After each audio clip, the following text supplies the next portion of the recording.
Hey guys, welcome back to another video. In this video, I'm going to showing you how to stop Windows upgrade. So we all know Windows upgrade is one of the most annoying upgrade because it takes a lot of time and sometimes it just failed and that thing just crushes my computer. So today I hit up with an idea and I try to stop that update and I was success too. So if you want to stop that, you have to go to your start menu and go to control panel.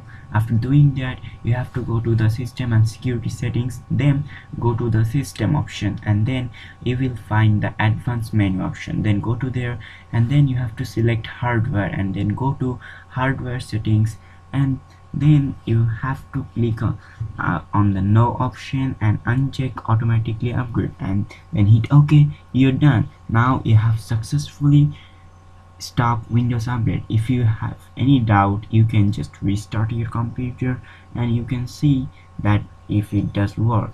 And also if you don't have key code for Windows, you can just download KMSPISO softwares like that and you can just active your computer without any money. So guys, that's it. Hope you guys have enjoyed this video and I catch you guys in the next one. Peace.